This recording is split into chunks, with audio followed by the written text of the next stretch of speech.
Bismillahirrahmanirrahim. Assalamualaikum warahmatullahi wabarakatuh. Salam sehat selalu rekan-rekan mahasiswa yang saya cintai, yang saya banggakan. Ini sudah masuk ke pertemuan yang kelima ya. Kita akan belajar di matematika ekonomi dengan subpokok bahasan fungsi produksi. Nah, di dalam fungsi produksi ini sangat terkait sekali dengan kegiatan perekonomian. Ada fungsi-fungsi produksi itu ada 4. Kita tuh mempelajari tentang adanya ilmu ekonomi, itu fungsi produksi ada 4. Di antaranya ada SDM, ada SDA, ngomongin ada SDM, ada SDA, kemudian ada modal, dan satu lagi ada skill atau keahliannya. Nah, untuk ngomongin SDM berarti yang berhubungan dengan SDM adalah tenaga kerjanya. Kemudian kalau ngomongin tentang SDA itu ada tanah, ada lokasi, nah ada lahannya, itu namanya di SDA. Kemudian ada modal. Modal itu bisa berupa uang, bisa juga berupa peralatan, perlengkapan, itu adalah namanya modal. Kemudian ada satu lagi yaitu tentang keahlian atau skill. Jadi itulah dari faktor-faktor produksi yang memang sangat dibutuhkan di dalam suatu usaha. Itu kita akan mempelajari apa hubungannya ini dengan ekonomi, dengan matematika. Karena ternyata di dalam fungsi produksi di sini sangat terkait sekali dengan matematika ekonomi.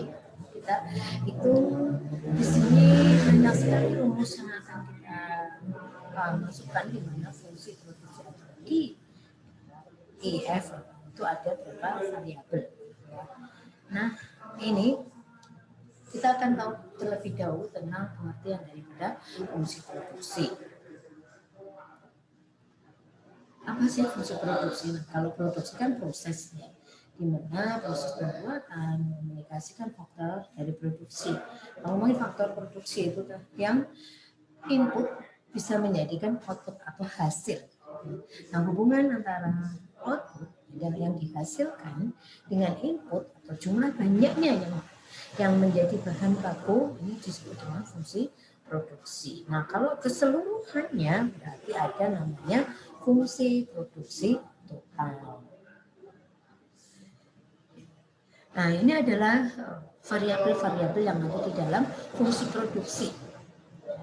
Q di sini adalah jumlah banyaknya produk, jumlah banyaknya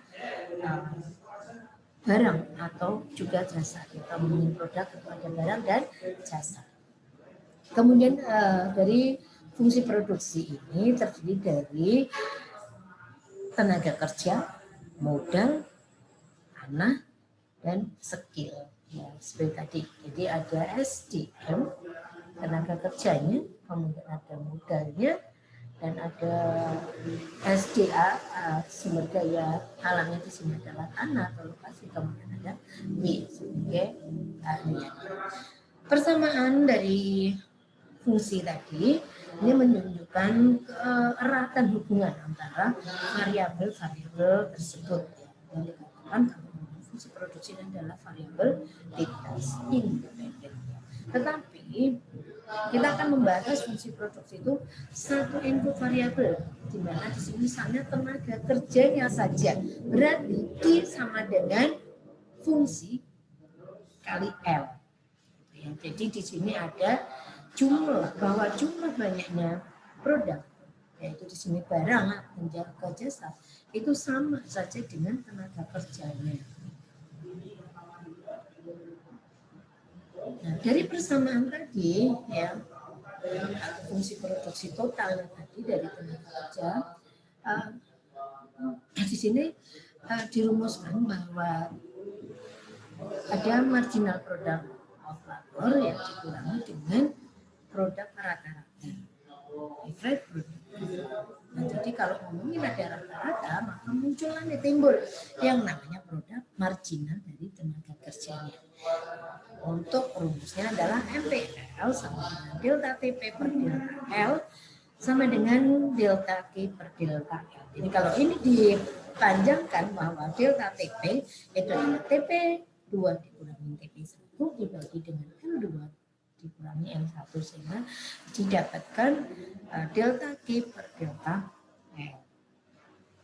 Untuk rata-rata atau average, ya rumusnya adalah AP L per TP L per TP sama dengan TP per L atau Q per L. Jadi kalau ngomongin marginal maka adalah delta Q per delta L. Tapi kalau ngomongin rata-rata produk maka Q per L.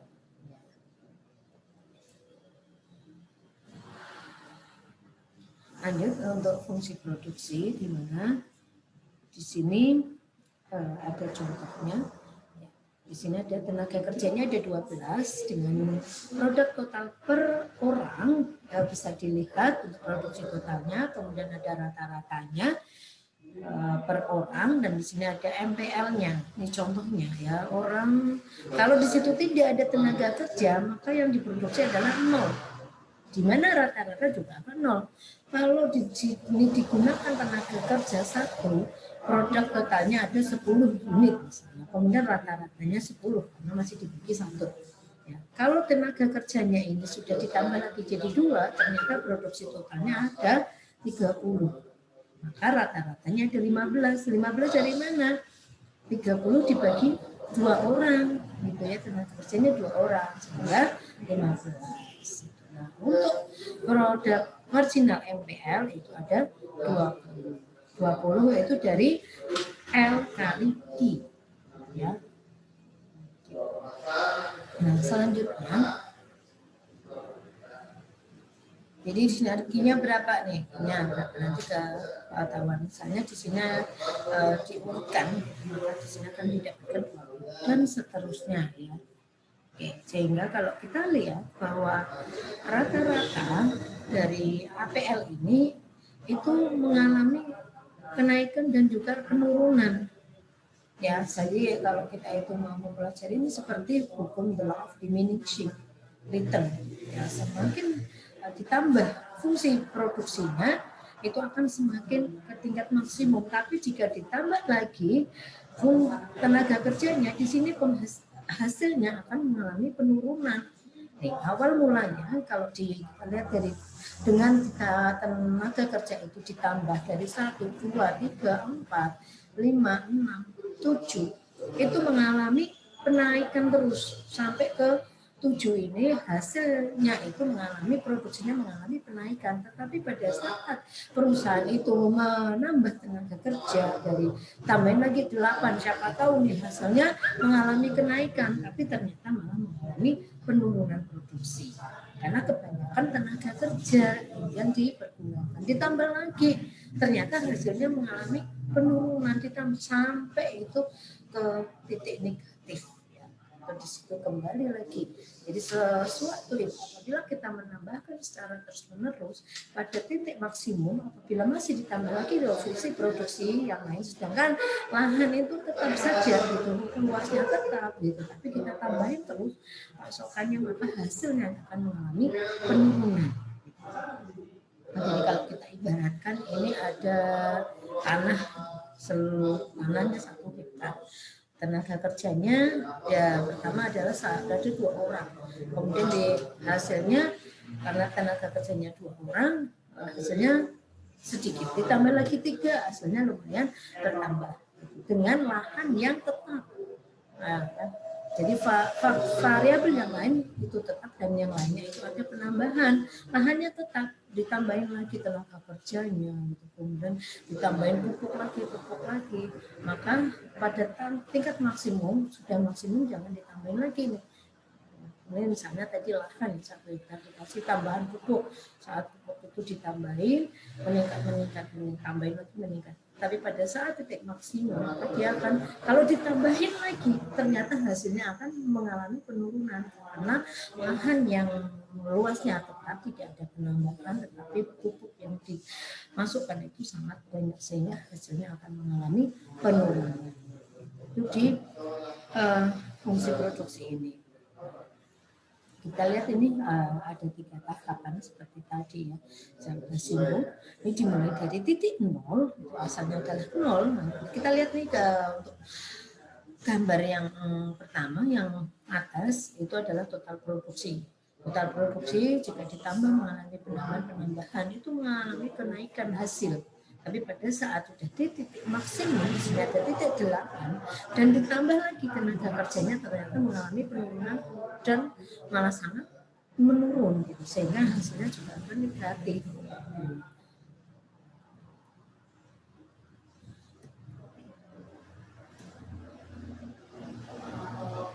Jadi dalam teori ekonomi untuk jangka pendek ya, perusahaan yang rasional ya, pada tahap kedua tadi di tahap tingkat kedewasaan itu udah tingkat kedewasaan. Kalau pertama itu tadi adalah pengenalan kedewasaan, kemudian yang tahap yang ketiga itu mengalami penurunan. Pada saat tahap yang kedua ini outputnya sudah mencapai maksimum ya, mengalami maksimum, tapi pada saat ditambahin lagi faktor produksinya itu bahkan semakin berkurang. Yang tadi sudah nilainya maksimum kemudian berkurang, itu dikatakan dalam fungsi produksi. Jadi kalau kita sudah mengalami tingkat kepuasan yang maksimum, sudah dirasa maksimum, jangan ditambahin lagi karena itu akan mengalami penurunan hasil.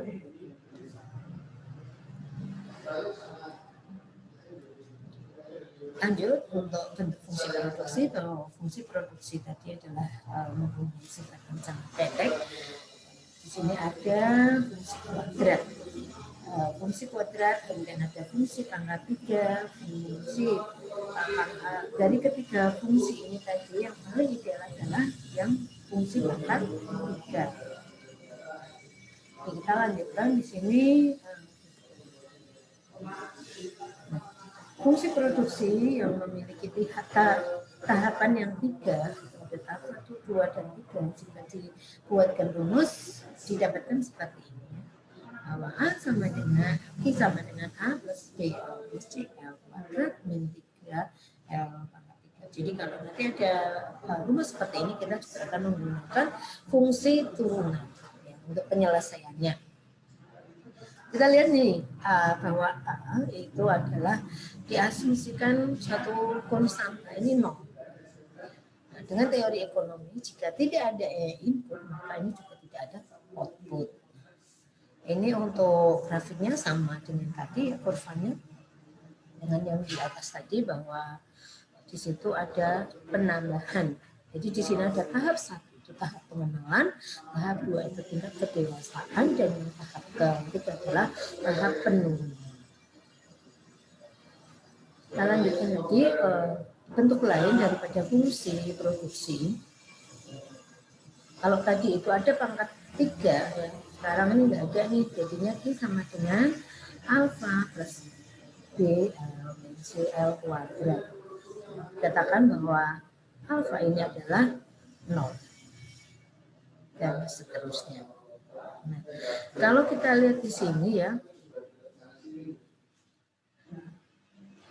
bentuk fungsi produksi ini dimulai dari hasil marginal yang semakin lama mengalami penurunan. Ya, pada saat awal itu mengalami kenaikan yang dahsyat sekali. Jadi kalau kita mau mengusahakan dari awal usaha, kita tambah adanya modal, tenaga kerjanya, ditambahin lagi modalnya, terus-terusan, maka dunia mengalami penambahan hasil.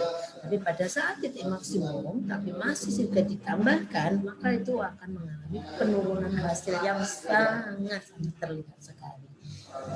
Jadi kalau kita itu mau makan satu piring masih nambah, kita masih muat lagi. Pada saat ke tingkat 5 piring kita sudah nggak bisa lagi diisi lagi nih perut kita. Kemudian ada tawaran lagi dengan menu yang lainnya, ada es, ada ini, kemudian kita masukkan ke perut kita, padahal tadi sudah tingkat maksimum, tingkat kenyang yang paling sangat kenyang sekali, kita masih ingin lagi makan gitu. Maka yang terjadi bukannya kenyang, bukannya membuat diri kita sehat, tapi malah sebaliknya. di mana bisa saja yang terjadi muntah-muntah atau masuk rumah sakit karena perut kesakitan atau khususnya yang terluka ya karena makanannya berlebihan. Jadi kalau kita sudah dirasa cukup sudah, ya jangan berlebihan lagi. Kita lanjutkan untuk fungsi produksi jangka pendek yang terakhir. Jadi tadi ada 3 tahap. Ya, pertama adalah pangkat 3, pangkat 2, dan ini tidak ada pangkatnya. Oke, sama dengan alfa L pangkat B. Ya. Nah, itu semuanya itu tergantung dari nilai pangkat daripada B. Nah, kalau digambarkan maka akan seperti itu. Jadi di sini ada garis vertikal dan horizontal. Yang vertikal adalah jumlah banyaknya produk dan LLC-nya adalah tingkat tenaga kerjanya. Nah, jika nilai B itu kurang dari 1, maka hasil marginal itu semakin naik. Kalau itu positif, hasilnya positif. Kalau hasilnya sama dengan 1, maka dikatakan produk totalnya adalah berdasarkan seperti garis lurus. Jadi kita bisa lihat mana sih yang garis lurus ini, ya, di mana B itu sama dengan 1. Tapi kalau hasil B-nya itu negatif atau kurang dari 1, bisa 0, bisa negatif 1 dan seterusnya, maka fungsi produksi ini mempunyai hasil marginal yang semakin berkurang. Saya berikan contoh soal untuk latihan.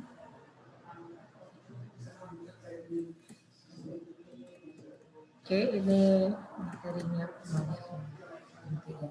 Nah, misalkan sebuah perusahaan nih mempunyai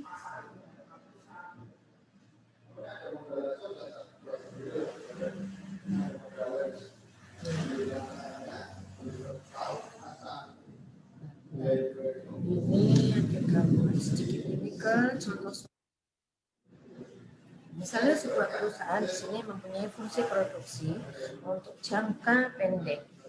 Ini adalah pangkat ketiga, berarti ini yang pangkat 3 yang pertama, tahap pertama, di mana Q itu sama dengan jumlah output per bulannya, L-nya adalah jumlah tenaga kerja. Pertanyaannya ada 3 di sini. Tahap produksi pertama itu jumlah pekerjaan yang digunakan itu berapa? Kemudian jumlah output yang dihasilkan itu berapa? Karena di tahap pertama itu pasti mengalami kenaikan produksi.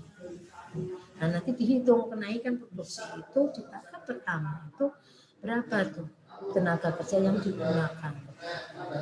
Kemudian yang kedua, berapa unit pekerja yang digunakan agar tingkat outputnya itu sudah di titik maksimum gitu. Dan kemudian ada jumlah, yang ketiga ada jumlah output yang maksimum gitu. Kemudian inilah jawabannya.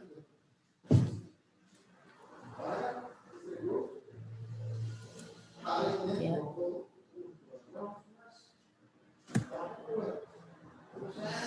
Ini macet.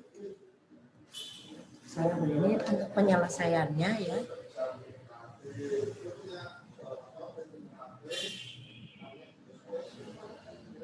Ya, ini agak terganggu saya.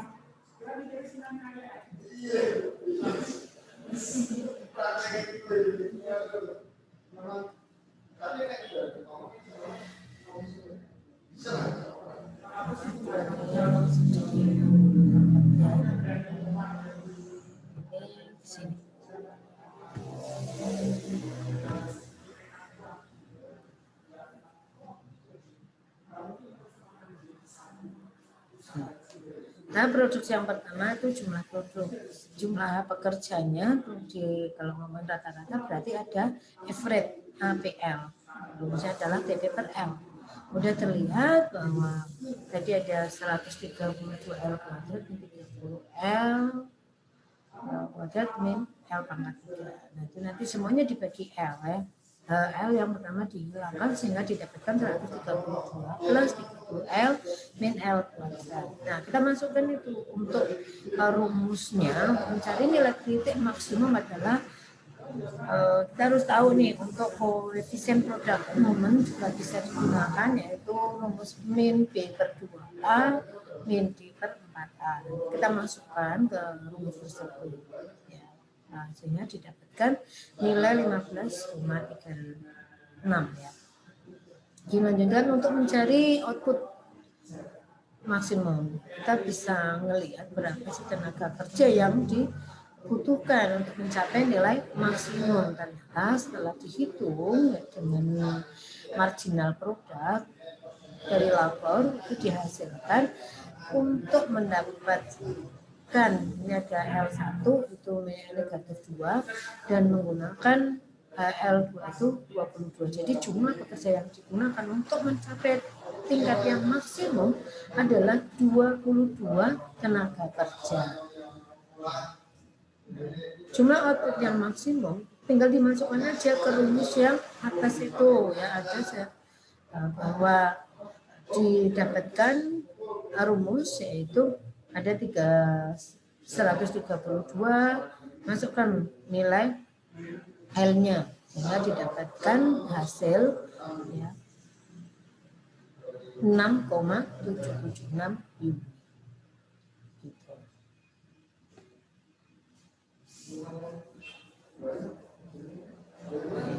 Lanjut, ini adalah untuk tugas rekan-rekan semua.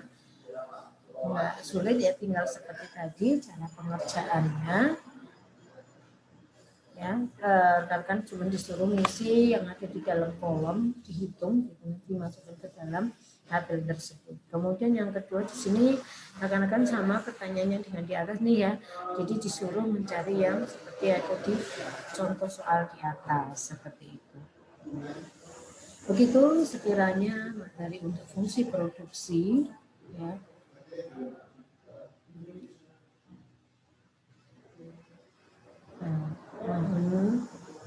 Maaf nih, apabila di sini ada kekeliruan dalam penyampaian dan ini ada kendala, sedikit kendala. Saya ini agak lambat ini. Jadi begitu untuk materinya, maaf untuk kekurangannya dan tetap semangat dalam belajar. Nanti jika ada sesuatu yang perlu ditanyakan karena kurang jelas, ya, mohon bisa diisi di dalam komentar. Nanti Allah akan segera saya jawab untuk fungsi produksi. Itu terima kasih atas perhatiannya. Wabillahi taufiq wal hidayah. Wassalamualaikum warahmatullahi wabarakatuh. Sampai jumpa di materi yang berikutnya.